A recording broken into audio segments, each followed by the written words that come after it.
웨스트민스터 소요리 문답에서 26번째 시간입니다. 우리가 지금 계속 죄에 대해서 저희가 보고 있는데요.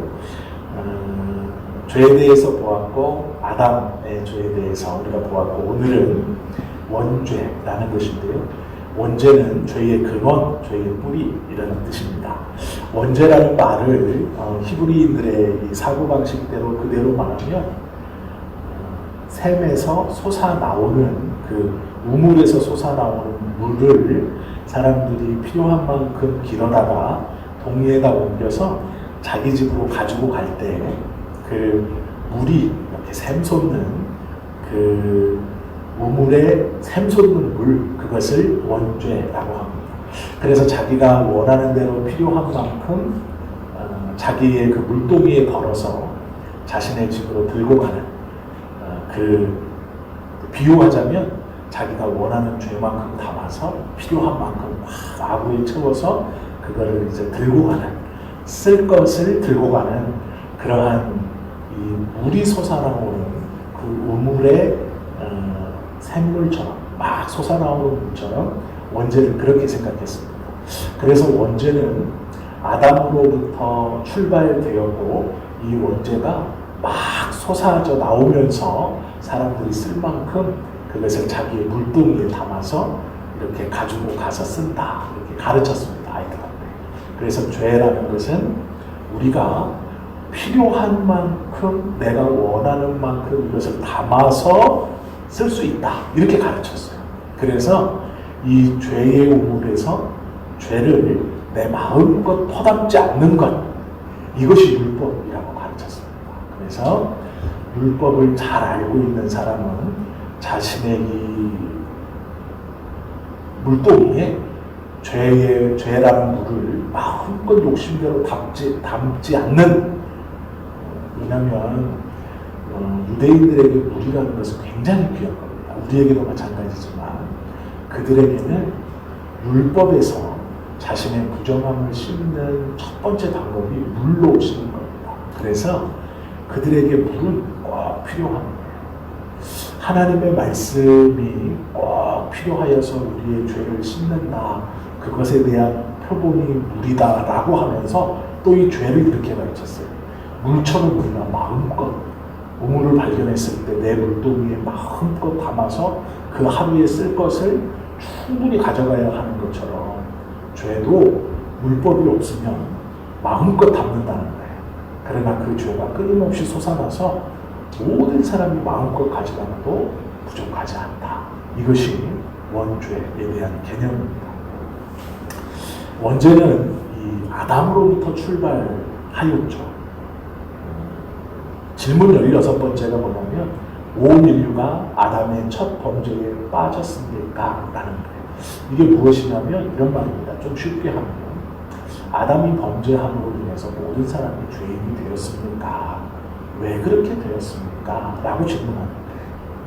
아담과 맺어진 언약은 자신만 아니라 그 후손들과도 맺어진 것으로서 그로부터 일반적 생식의 방법으로 나온 모든 인류가, 여기서 말하는 일반적 생식은 남자와 여자를 통해서 나온 것이죠. 왜 이렇게 일반적 생식이라고 표시를 해놨냐면 예수님 때문이에요. 예수님을 분리시키기 위해서 넣지 않아도 되는 말인데, 그로부터 일반적 생식의 방법으로 나온 모든 인류가 그 안에서 범죄함으로써 그의 첫 범죄와 함께 빠졌습니다. 이게 무슨 말이냐면 막 죄가 솟아나오는 이 우물, 원죄가 있습니다. 거기에 빠졌다라는 거예요. 이게 유대인들의 설명 방식입니다. 죄라는 것을 그 우물에서 떠서 내가 필요한 만큼 갖고 가는 것. 그런데 하나님의 말씀을 알면 그것을 푸지 않는 것. 그만큼 막 죄를. 그런데 원죄의 아담을 통해 우리가 이걸 퍼가는 것 정도가 아니라 그거에 빠졌다, 이렇게 표현하는 거예요. 아담뿐만 아니라 모든 사람이 그 우물에 빠져있다라고 하는 것이죠. 오늘 우리가 읽을 로마서 5장에 보면 한 사람으로 말미암아 죄가 세상에 들어오고 죄로 말미암아 사망이 왔다, 이렇게 말하죠. 죄와 사망은 분명히 다른 것인데 죄의 결과로 사망이 들어왔습니다. 즉 죄가 있는 곳에는 사망이 늘상 있는 것이죠. 그러면 이곳에 죄가 있는가, 이곳에 죄가 없는가를 보려면 이곳에 사망이 있는가, 이곳에 사망이 없는가를 보면 돼요. 그래서 이단의 교주들이 자신은 죽지 않는다 이렇게 말하는 거예요.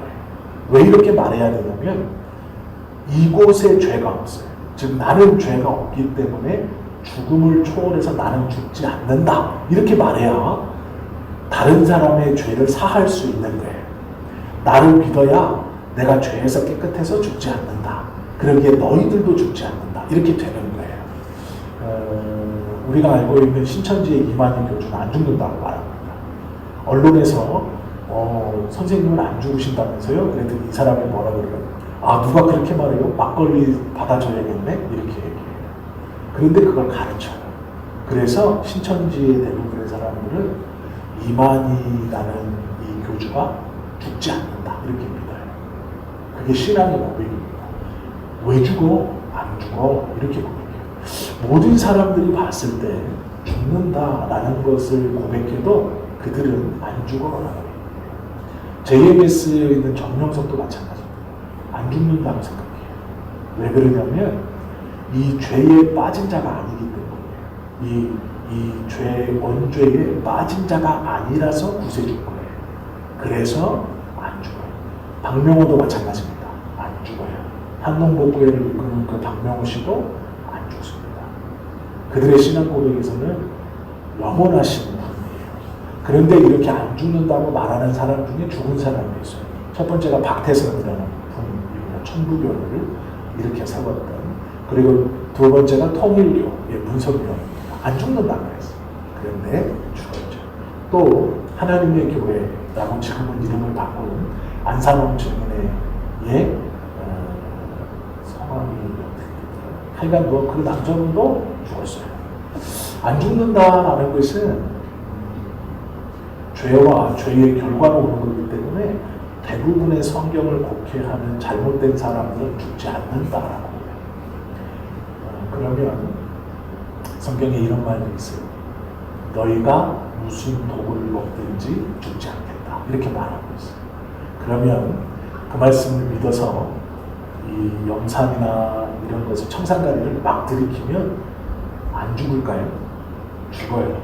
그러면 이건 죄로 인해서 죽는 걸까요? 독으로 인해서 죽는 걸까요? 한번 생각해 봐야 돼요.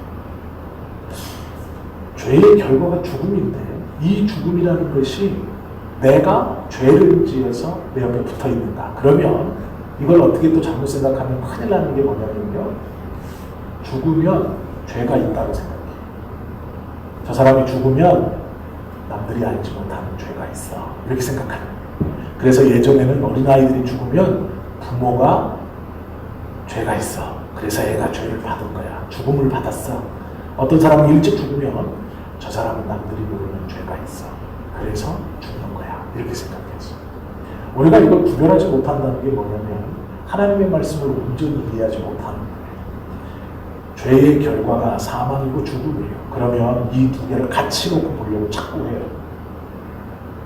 그곳이 정말 죄가 없는 곳이냐라고 할 때 우리는 죽음이 있느냐를 보면 돼요.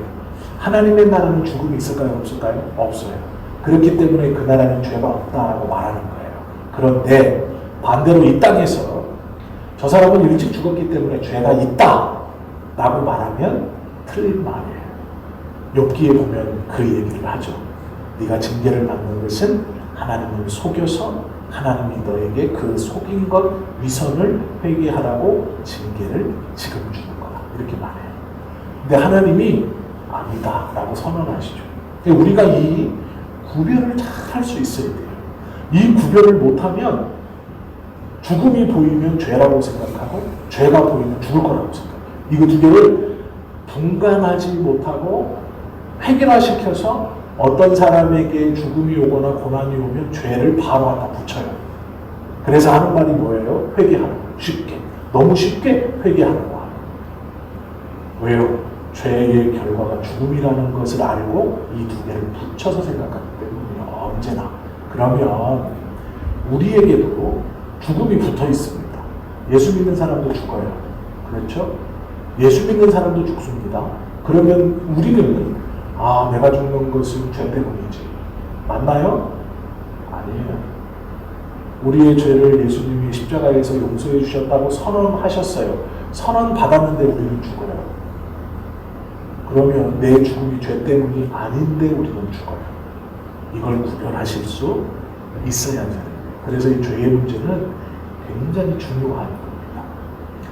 성경에서 말씀하시는 이 죄에 대한 것, 특별히 원죄에 대한 것을 우리가 이 개념을 잡고 있어야 왜 믿음의 사람들이 넘어지고 믿음의 사람들이 용서함 받는지를 알 수 있어요. 하나님이 다윗을 사랑하셔서 가만히 생각해 보세요. 다윗이 아버지 이새의 집에서 나고 길러지고 목동으로 광야에 나가 있을 때 사무엘이 그의 집에 와서 모든 아들을 부르고 위에 모든 형들에게 기름을 붓지 않고 다윗에게 기름을 부었어요.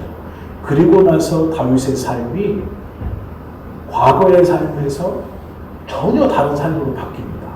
왜 그러냐면 하나님께서는 누구도 상상하지 못했던 것으로 다윗을 갑자기 이스라엘 전면에 내세워요. 그게 블레셋과의 전쟁입니다. 그런데 다윗은 가능성이 없었어요. 이게 법칙입니다. 이게 무슨 법칙이냐면 사무엘이 집에 왔을 때 다윗은 사무엘이 왔음에도 불구하고 형들이 사무엘에게 얼굴을 보이고 몸을 보이기 위해서 준비할 때도 양을 치고 있었어요. 그 그룹에 속해 있지 못했습니다. 그런데 기름 부음을 받았거든요. 전면에 나서는 것도 마찬가지예요. 블레셋이 쳐들어왔을 때 형들은 군인으로 나갑니다. 그런데 다윗은 집에 있어요. 똑같이 양치고 있어요. 그런데 하나님께서 어떻게 하시냐면 전쟁의 그 가장 중요한 고비에 다윗이 형들을 찾아가게 만들고 그곳에서 전쟁의 전면에 대해서 정말 드라마틱하게 그렇게 하나님께 기름 부음을 받고 유명해진 다윗은 일약 장군이 됩니다. 블레셋에서 무비친 것으로. 그리고 나서 사울의 두통을 치료하고 그러면서 사울이 다윗을 가까이 두기를 원했고 사위를 삼아요. 가만히 이것을 보세요. 그렇게 겪었던 다윗이 나중에 고생하다가 그 광야를 돌아다니면서 수많은 어려움과 아픔 또 그 힘든 가운데서 이 다윗이요 하나님의 은혜와 도우심을 고백해요. 시편에 보면 이런 말씀이 있어요. 도망다니다가 다윗이 3,000명의 군사들이 자기를 잡아주려고 쫓아오니까 이 바위와 바위 틈, 이게 굴이 아니에요. 사막 저기에 가면 큰 구름과 구름 사이에 있는 조그마한 골짜기 같은 우리가 아주 이런 큰 산들에 올라가면 이제 바위하고 있는 틈 그런 데에 다윗이 숨습니다. 숨는데 문제가 뭐냐면 너무 긴장하면서 이렇게 도망다녔기 때문에 웅크리고 있다가 군사들이 자기 머리 위로 지나가면 반대쪽으로 도망가야 되는데 웅크리고 있다가 얼마나 피곤했는지 잠이 듭니다. 다윗이. 그리고 얼마의 시간이 지났는지 모르는데 눈을 번쩍 뜨고 깜짝 놀라요. 내가 잤다는 것에 대해서. 그러니까 내가 잤구나. 그것을 다윗이 깜짝 놀라면 깹니다. 그런데 사방이 조용한 거예요. 하나님이 지키셨구나. 이런 고백을. 또 어떤 날은 쫓기다가 굴 속에 들어갔는데 병사들이 쫓아와요. 이걸로 들어갔구나 하고 들어오려고 하는데 놀랍게도 다윗이 들어가자마자 거미 새끼가 굴 입구에 거미줄을 쳐요. 그래서 군사들이 들어오다가 이거 거미줄 쳐 있잖아. 여기 누가 들어갔으면 거미줄이 다 끊어져야지. 거미줄 이거 안동 없어. 그리고 돌아가면 이걸 고백해요. 다윗이. 가만히 생각해 보세요. 다윗이 헤브론의 그 과정을 거치고 왕이 되었을 때 우리는 열왕기 상하 사무엘을 통해서 그 이야기를 다 알고 있죠. 그리고 다윗이 시편에서 시를 고백할 때 그리고 그 하나님의 도우심을 노래할 때 그리고 결국 헤브론에서 왕이 되고 4년 뒤 예루살렘에 들어가 하나님의 법궤를 받아들이면서 그 놀라운 신앙의 고백과 춤을 추며 할 때 다윗도 그 글을 읽는 어떤 누구도 상상하지 못했다는 것입니다. 그게 뭘까요? 밧세바를 강간하다. 누구도 상상하지 못했어요. 다윗의 삶을 보면 다윗이 어머 세상에 밧세바를 보고 음욕이 일어서 그를 강제로 취하고 그의 남편도 그렇게 죽이고 상상하지 못했던 거예요. 다윗의 삶을 보면요, 그런 삶이 없어요. 그가 하나님 앞에서 깨끗했고 정직했어요. 그렇게 그런 삶이 없습니다. 이건 상상할 수 없는 일이 다윗의 삶에서 벌어진 거예요. 다윗도 상상할 수 없고 다윗의 이야기를 좋아하면서 그 다윗의 이야기의 어린 시절부터 쭉 보면서 이의 신앙 고백에 야 대단하다, 하나님이 이렇게 도우셨고 이는 그것을 이렇게 아름답게 고백하고 노래하고 하나님의 도우심과 뜻에 이렇게 민감하고 하나님과 이렇게 가까이 있었던 다윗이 이런다고 아무도 상상하지 못했던 거예요. 그런데 다윗이요 그것을 합니다. 죄에 대한 것을 우리가 잘못 알고 다윗이 이것을 왜 하는지, 그리고 하나님은 이것을 왜 용서하시는지 이해를 못해요. 다윗이 그런 신앙의 고백을 가지고 그런 체험을 가지고 그런 은혜와 인도를 받고 그런 책무와 무게를 알고 있는 다윗이 그런 죄를 범합니다. 그리고 또 하나님은 그런 다윗을 용서해 주신다. 이게 죄에 대한 개념이 없으면 그냥 열심히 기도하면 용서받는다고 생각하고 내가 주야 주야 주야 주여 하면 그 죄를 짓지 않는다고 생각해요. 그러나 다윗은 그 죄를 짓기 전에도요 바로 성전에 올라가 시편을 짓고 노래하는 제사들을 했던 사람이에요. 왜 이럴까에 대한 것을 우리가 알고 있어야 돼요. 우리가 이제 첫 번째로 궁금해야 될 것은 이겁니다. 성경은 아담이 타락함으로 그의 후손 모두가 다 타락했다. 그러면 한 가지 생각해 봐야 돼요. 그러면 천사도 분명 사단도 천사였습니다. 그런데 이 사단도 타락했어요. 그런데 문제는 뭐냐면 사단의 대표격이고 천사장이라고 말하는 이 루시퍼가 타락했는데 성경에 보면 하나님의 천사들이 나와요. 가브리엘도 나오고 이런 천사들이 있어요. 그러면 아니 사람은 아담 하나가 타락해서 그 밑에 있는 모든 인간이 다 타락했다고 죄인이라고 말씀하시는데 그럼 하나님 천사는요? 그런데 천사는 그렇지 않아요. 천사는 개별적인 존재예요. 천사는 하나가 독립되어 있는 거예요. 그래서 천사 하나가 타락했다고 나머지가 다 타락하는 게 아니에요. 성경은 천사를요 새벽별 계명성이라고 표현하고 있어요. 별 하나의 독립이에요. 사람을 뭐라 그러냐면 이것이 굉장히 놀라운 설명인데요. 우리가 삼위일체를 설명할 때 삼위일체를 설명하는 이 히브리인들, 헬라인들의 머릿속에 어떤 설명을 하냐면 성부가 있고요. 성자가 성부의 옆구리에서 나와요. 그러니까 이게 애를 낳듯이 쑥 나오는 게 아니고 성부의 옆구리에서 성자가 나와요. 설명할 때 이렇게 합니다. 삼위일체를 설명할 때 성부의 옆구리에서 쭉 나와요. 그런데 이걸 어떻게 나오냐? 성부가 밀어내서 나와요. 이게 성자가 자발적으로 쭉 나오는 게 아니고 성부가 자신의 옆구리에서 밀어내요. 하니까 성자가 쭉 나와요. 그래서 이게 쭉 성자가 이게 히브리인들의 설명이에요. 쭉 나오시는데 성령은 성부와 성자에게서 스스로 나와요. 두 분에게서 발출 쫙. 그러니까 성령은 성부가 성자를 옆구리에서 얘 나가라 이러고 야 하고 밀어내니까 성자가 나오셨어요. 성령이 성부와 성자에게서 스스로 나와요. 이 성령 두 분에게서 쭉 자기가 나와요. 그래서 성부, 성자, 성령을 설명해요. 이렇게 그런데 놀랍게도요, 사람을 설명할 때 우리를 어떻게 설명하냐면 아담의 옆구리에 들어있었다 이렇게 설명해요. 아담의 옆구리에 들어있었다. 그래서 하나라고 말하는 거예요. 그런데 천사들은 그렇게 설명하지 않아요. 가브리엘의 옆구리에 들어있었다 이렇게 말하지 않고요, 이 루시퍼의 옆구리에 들어있었다, 하나님의 옆구리에 들어있었다 이렇게 설명하지 않아요. 삼위일체를 설명할 때 이스라엘 사람들, 히브리 사람들, 이 사람들이 삼위일체를 설명할 때 예수님이 옆구리에 있었다. 그래서 나와서 돕는 거예요. 성령은 성부와 성자에게서 스스로 나오시고 이렇게 설명하는데 사람은 아담의 옆구리에 들어있었다는 거예요.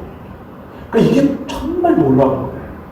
사람에 대해서 설명할 때 하나님을 설명하는 그 설명의 법칙으로 설명하는 거죠. 그런데 천사는 그렇게 설명하지 않고요, 독립되게 설명하는 거죠. 하나. 그래서 연관성이 없어요. 그래서 성경은 아담 하나로 인해서 그의 옆구리에 들어있던 모든 우리들이 함께 타락했다 이렇게 말하는 거예요. 왜요? 아담이 타락할 때 우리가 옆구리에 들어있었어요. 이게 성경의 표현이에요. 그래서 후손들이 옆구리에 차 있었다 이렇게 표현하거든요. 그러면 아담의 죄가 우리에게 어떻게 되는가 두 가지로 말합니다. 하나는 전가예요. 전가가 뭐냐면 넘겨준다라는 뜻이거든요. 이거는 이렇게 생각하시면 돼요. 사람이 쭉 서 있어요. 아담이 서 있고 그의 아들이 서 있고 쭉 서 있는데 아담이 뭘 받았습니다. 그러니까 이걸 넘겨주는 거예요. 계속 넘겨받는 거예요.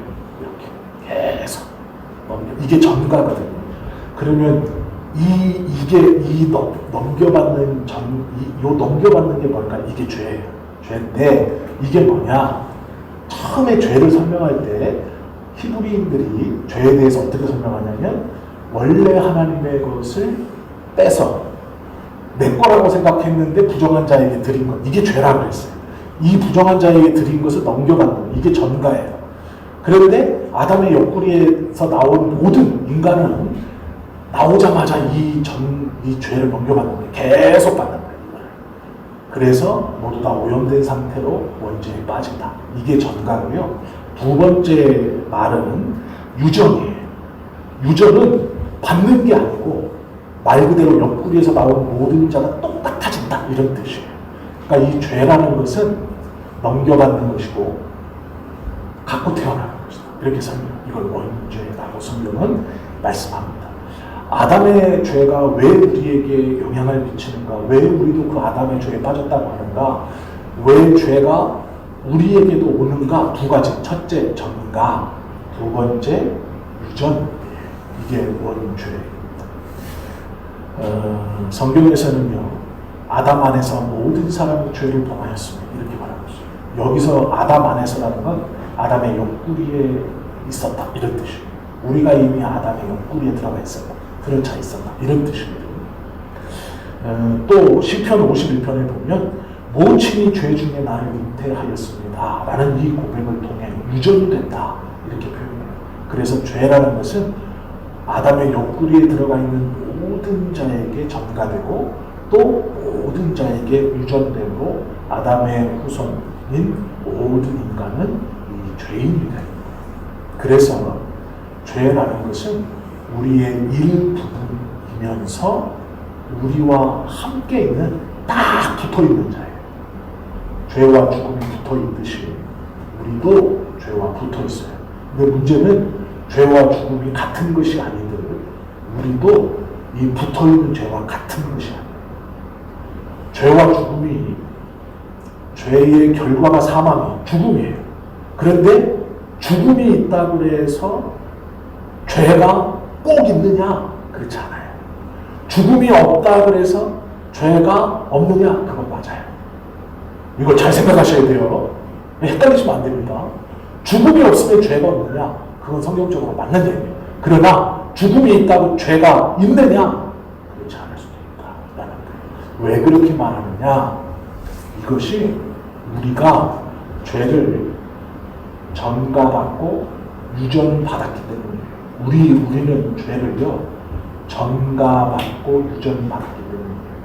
이 죄를 자범죄, 원죄 이렇게 나누시면 안 되고 지금은 원죄에 대한 얘기를 하는 거예요. 원죄는 우리에게 하나의 결핍을 일으키고 또 이 충만하게 일으키는 게 있어요. 결핍이라는 것은 뭐냐면 원죄가 우리 안에 탁 유전되고 나에게 전가됨으로 인해서 우리 안에 없어져 버린 결핍되어져 있는 것이 뭐냐? 하나님의 의를 우리는 충만하게 받고 누릴 수 있었어요. 내 것으로 가질 수 있었는데 그 하나님의 의를 우리가 붙들고 살아갈 수 있는 것을 결핍시켜버렸어요. 죄가 그 자리를 대신 찾아 들어오면서 이 홈이 안 맞게 한 거예요. 이 우리와 하나님의 형상인 의가 원래는 이렇게 딱 맞았어야 되는데 죄가 이 자리에 들어와서 못 들어오게 막아요. 이 의를. 그래서 죄는 우리에게 의의 결핍을 가져와요. 그러면 의의 결핍을 가져오면서 이 꽉 들어찬 죄가 내 안에 딱 맞게 들어찬 죄가 우리에게 넘치도록 하는 게 있어요. 그건 부정적인 것인데 첫 번째는 선에 대한 반감. 이 선이라는 것은 하나님의 뜻이거든요. 하나님의 뜻에 대한 반감을 우리에게 일으켜요. 이건 충만하게 일어나요. 적극적으로 일으켜요. 그래서 하나님의 말씀을 적극적으로 거역하는 마음을 우리는 갖게 해요. 또 무엇을 충만하게 하느냐? 악을 실천하는 충만함을 가져요. 악을 실천하는데 열심이라는 거예요. 하나님은 사람이요. 죄를 짓는 도중에 그 죄를 짓게 하지 않기 위해서 수많은 안전장치들을 두셨어요. 그런데 사람은 그걸 다 이리저리 피하고 해치고 넘어가면서 죄짓기에 열심히. 그래서 선을 거역하는 열심이 있고 악을 행하는 열심이 우리 안에 있게 돼요. 하나의 결핍은 하나님의 의의 결핍이고 두 가지의 충만은 선을 싫어하는, 선을 거절하는 열심, 그리고 악을 행하는 열심. 이 하나의 결핍과 두 가지의 충만을 죄가 우리에게 준 거예요. 그래서 우리는 하나님의 의의 결핍으로 말미암아서 온전히 우리가 선한 것을 선하게 보고 악한 것을 악하게 보고 유익한 것을 유익으로 보고 무익한 것을 무익으로 봐야 하는데 이 하나님의 의를 우리가 결핍으로 온전하지 못함으로 선한 것을 악하게 보고 유익한 것을 무익하게 보고 무익한 것을 유익하게 보게 된 거예요.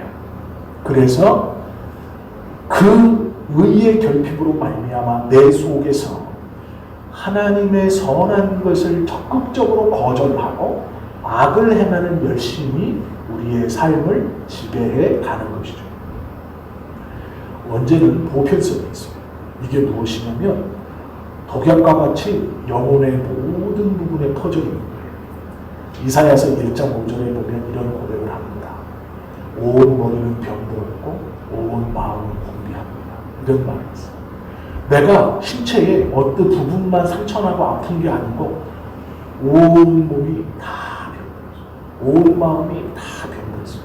이것은 바닷물이 있는데 그 바닷물을 탁 떠서 또 한 방울을 딱 손끝으로 찍어서 먹어도 짠 것과 똑같다는 의미예요.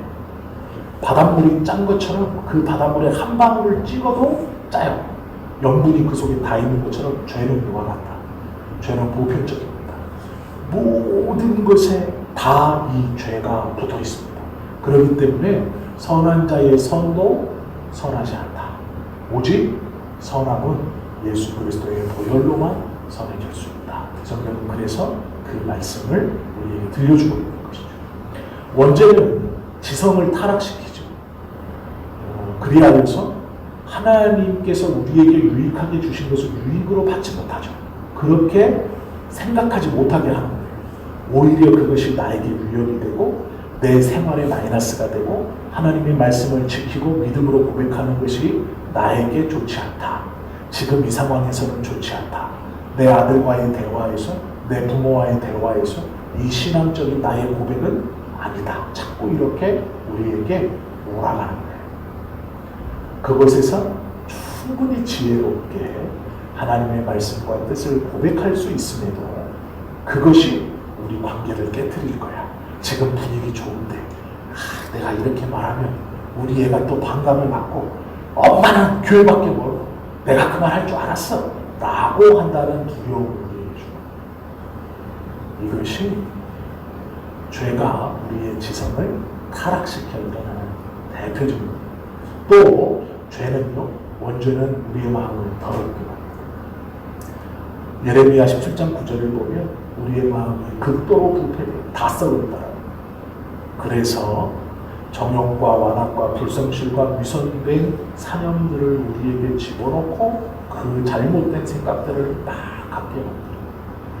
그리고 우리의 의지를 하나님의 뜻을 지켜가고 이겨가고 하나님의 뜻을 이루는 데 의지를 발휘하는 게 아니라 반대로 불순종하는 것을 열심히 하는 의지를 바꿔버려요. 또 애정도 어떠한 것을 좋아하는 것, 어떠한 것을 사랑하는 것은 하나님의 마음이에요. 성경을 보면 하나님의 속성 중 대표적인 속성이 사랑입니다. 하나님의 사랑이시다. 우리도 그 하나님의 속성이 있습니다. 그런데 이 죄가 어떻게 만드냐면 히브리 잠시만요. 히브리인들, 유대인들, 또 반대가 뭐죠? 이 시대에 반대 사람들 어디 사람들이라고 그러죠? 히브리인들 반대가 뭐죠? 로마인들 말고 이 사람들을 뭐라고 그러죠? 갑자기 단어가 생각이 안 나요. 헬라 사람. 갑자기. 그러니까 히브리인들의 사고와 헬라인들의 사고는 조금 달라요. 근데 이 애정을 어떻게 표현했냐? 헬라 사람들은 이렇게 표현했어요. 애정이라는 것은 신의 속성이고 하나님이 우리에게 주신 너무도 귀한 것이다. 그러나 죄인의 애정은 조율되어 있지 않은 바이올린의 선과 같다. 그러니까 이게 온전한 애정이면 다 조율되어 있는 바이올린 같은 거예요. 그래서 키면 너무 아름다운 소리가 나는데 조율되어 있지 않은 악기 같은 거예요. 그러니까 키면 찐찐하고 짜증이 나는 소리가 나는 거예요. 이게 애정이에요. 죄로 오염된 애정. 이게 하나님의 은혜로 온전한 애정이면 너무 아름다운 소리가 나야 돼요. 사랑을 통해. 하나님의 사랑을 우리가 그대로 알고 이게 조율이 잘 되면 우리 안에서 다른 이에게 내가 내 자녀를 사랑하고 내 가정과 교회 그리고 성도, 아내, 남편, 부모님 이런 친구들, 형제들 이 사랑함이 너무 아름다운 소리가 나야 되는 거예요. 그런데 죄로 인해서 이게 조율되지 않은 바이올린의 선처럼 연주하면 할수록 소리가 그냥 듣기 싫은 소리가 이게 또 이쪽 그리스 헬라 사람들이 설명한 애정, 오염된 애정 참 설명 기가 막히게 해놨어요. 이 사람들을 보면 그리고 원죄는요 고착성이 있어요. 달라붙으면 안 떨어져요. 이게 성경에서 말씀하시는 거거든요. 그래서 예를 어떻게 들으냐, 구스인들의 피부에 검은 게 들어간 것처럼, 구스인들은 까만 사람들을 말하는 거거든요. 그러니까 그 사람들처럼 이 죄는 한번 탁 들어오면 고착 붙어버리면 안 떨어진다 이렇게 말하죠. 우리는 도저히 이것을 죄가 할 수 없다. 원죄는 우리가 하나님께 예배하는 것을 또 방해하는데 로마서 7장 19절에 보면 내가 원하는 바 선을 하지 아니하고 원치 않는 바 죄를 행한다 라고 말하죠. 히브리서 12장 1절에도 죄는 나를 탁 붙들고 못 움직이게 하는 추처럼 비유하고 있어요. 그래서 하나님께서 주신 사명을 향해 막 달려가야 되는데 이 죄가 발목에 저기처럼 착고처럼 탁 차 있어서 못 뛰게 만들어요. 이것이 죄라고 말씀하고 있습니다. 원죄는요 지하에 흐르는 물처럼 보이진 않지만 우리 속에 이 죄는 항상 흐르고 있습니다. 언제 터질지 모를 정도로 그 위험함을 가지고 있는 거예요. 아까 제가 말씀드렸던 다윗의 삶을 보시면 돼요. 다윗이 간음을 할 거라고 누구도 상상 못해요. 노아는 더 그렇습니다. 노아는 하나님의 음성을 듣고 방주를 지었어요. 그리고 그 방주 안에서 하나님께서 도우시고 하나님께서 지키신다는 것을 자신의 삶으로, 눈으로, 귀로, 입으로 고백하며 삽니다. 그리고 비가 다 그쳤을 때 방주의 문이 열리고 그들이 나왔어요. 그런데 노아가요, 어이없는 것을 합니다. 뭐냐면 술을 마시고 널브러져 있는 거예요. 이건 노아가 하나님과 동행하고 노아가 받은 은혜와 노아가 행한 신앙의 이 형태를 보면 이런 죄를 지을 수 없어요. 그런데 그런 죄를 지어요. 죄라는 것은 언제는 이 땅 속에 있는 물처럼, 지하수처럼 가만히 있어서 보이진 않지만 언제나 흐르고 있는,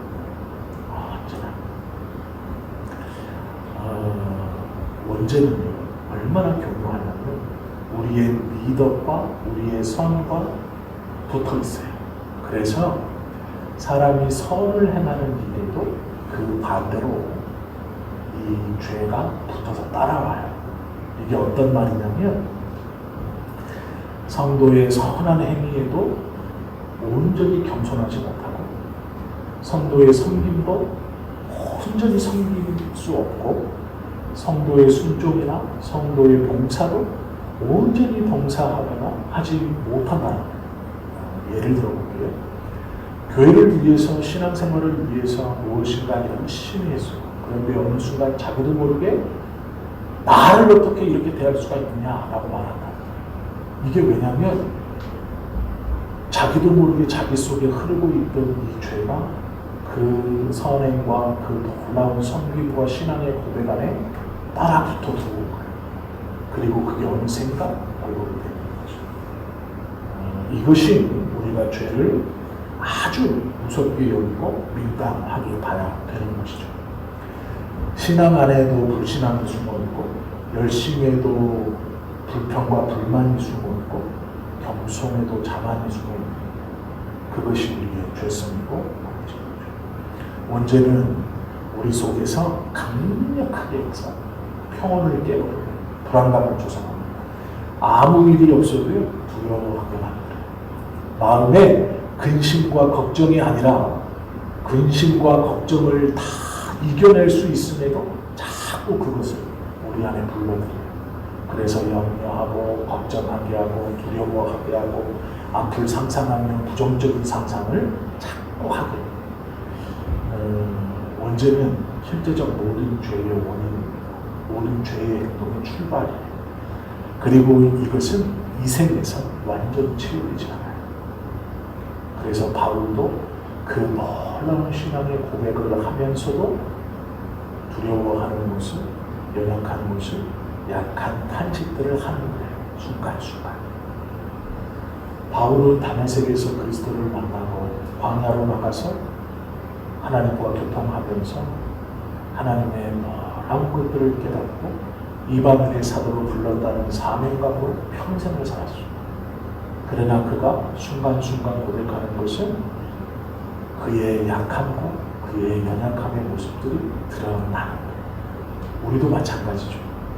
내가 이것을 할 수 있고 이것을 잘해왔다고 할지라도 어느 순간 그 안에서 나의 불신앙이 언뜻언뜻 보여지는 거예요. 우리가 약하다라는 것을 인정해야 돼요. 그러면 시간이 많은데요. 빨리 마칠게요.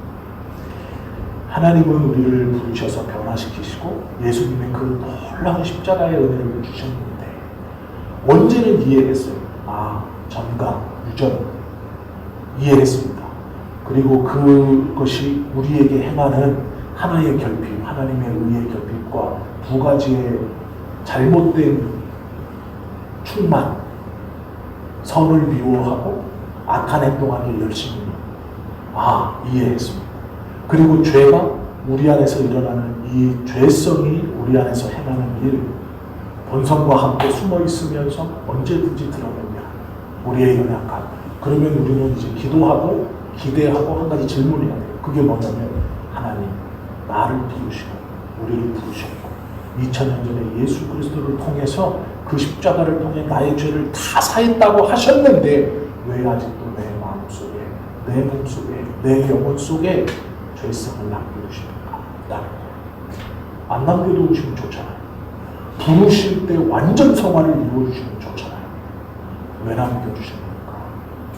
이게 중요한 거거든요. 두 가지 이유가 있는데, 하나, 연약한 신자들 속에 하나님의 능력을 나타내 주시기 위해서. 이게 큰 첫 번째고, 두 번째는 하나님의 나라를 소망하게 하기 위해서. 이것이 성경에서 우리에게 가르쳐 주시고 하나님이 말씀해 주시는 구원받은 자임에도 불구하고 우리 안에 죄성이 있는 이유예요. 하나님의 은혜가 무엇인지, 하나님의 은혜를 우리에게 두시기 위해서 그 죄성을 두시는 것이다. 또 하나는 그 죄성을 가진 인간이 이 죄성에서 완전히 자유로운 그 하나님의 나라를 열망하고 사모하게 하시기 위해 이것을 남겨두셨다라는 거예요. 성경은 이것에 대해서 설명하고 있고 또 이것을 충분히 하나님께서 우리에게 이해하시도록 해주셨죠. 그러나 우리가 간단하게 이것만 알고 있으면 됩니다. 우리는 세상에서 어떤 한 사람이 사람을 살인을 했습니다. 그러면 법원에 가서 심판을 받아요. 그러면 이 사람을 감옥에 넣고 재판을 받으러 왔다 갔다 하죠. 그래서 1심, 2심, 이제 대법원까지 가서 사형을 탁 선고했습니다. 그러면 이 사람은요, 지금은 죽은 게 아니지만 사형 선고를 받았어요. 그러면 이 사람이 감옥에 가서 살고는 있어요. 그런데 이 사람은 죽은 사람하고 똑같은 거예요. 그죠? 언제 죽을지는 몰라요. 그리고 사형 선고를 받았다는 것은 이 사람이 비록 그 감옥이 아니라 다른 곳에 나와서 산다고 해도 아무것도 못해요. 아무것도 못해요. 쫓겨다니고. 그러나 내가 지금 죽지 않고 살아있지만 사형 선고를 받았다는 것은 죽은 자하고 똑같아요. 죄가 이것과 같은 거예요. 살아있어요. 우리 안에 살아있습니다. 그런데 그 죄가 사형 선고를 받은 거예요. 죽은 것과 다름없어요. 그것뿐만이 아니고 그렇게 해서 죄의 능력과 권세를 탁 죽여놓으셨을 뿐 아니라 살아있는 그 죄를 이길 수 있도록 하나님은 내주하시는 성령님을 통해 계속 그 죄를 이길 수 있다고 말씀하시고 넉넉히 이길 수 있다. 네가 그 죄에 대해 자유로울 수 있다. 그러나 네 안에 사형 선고를 받은 그 죄가 살아있음을 인정해라. 그것을 두려워해라. 그래야 하나님의 은혜 그것을 구하며 살고 이 사형 선고 받은 죄가 완전히 사형 집행이 되는, 그래서 나에게서 완전히 떠나가는 그 하나님의 나라를 소망할 수 있다라고 우리를 가르쳐 주십니다. 그래서 이 죄를 우리에게 사형 선고 받은 죄가 아직 우리에게, 그러나 그것은 선고를 받았기 때문에 죽은 것과 같은, 비유하자면 그렇다라는 것이죠. 우리는요, 이 원죄에 대해서 기억하고 예수님의 은혜에 대해서 분명한 확신을 가지고 하나님 앞에 날마다 내가 이 사형 선고받은 죄, 이것에 두려워하거나 끌려가거나 그가 아직 살아있는 것처럼 나를 지배하고 나에게 영향력을 미치는 것처럼 어리석은 삶을 살지 않도록 하나님 도와주십시오. 하나님의 은혜를 구해야 합니다. 그리고 하나님께서 우리에게 이것을 남겨주신 두 가지의 목적. 첫째, 하나님의 은혜를 구하게 하시고, 두 번째, 하나님의 나라를 소망케 하시고, 이 두 가지의 기도가 우리 안에 항상 있어야 한다라는 겁니다. 그것이 원죄가 우리 안에 있는 이유. 하나님이 그리스도를 통하여 우리의 모든 죄를 사하셨다 말씀하셨지만 그것을 두시니 하나님의 은혜를 우리 안에 두시니 또한 하나님의 나라를 우리로 소망하게 하시니 그것이 하나님의 뜻이죠. 우리는 이것을 경계하고 또 깨어있어 아무렇지 않게 생각하면 안 됩니다. 항상 하나님의 말씀과 은혜 아래서 이것을 이겨낼 수 있도록 기도해야 하는 것이죠. 짧게 우리가 이제 그 언제에 대해서 오늘 이 시간 좀 보았습니다. 시간이 다 갔기 때문에요. 여기서 말씀을 마저 마치고 하나님께서 우리에게 주시는 이 성경의 깨달음 또 우리가 알아가는 이 마땅히 알아야 되는 이 성경적 지식을 통해서 우리의 삶이 하나님 앞에 또 믿음이 성장하고 삶이 하나님께서 원하시는 귀한 은혜 가운데 나아갈 수 있는 우리 모두가 되실 수 있기를 예수님의 이름으로 축원합니다. 기도드립니다.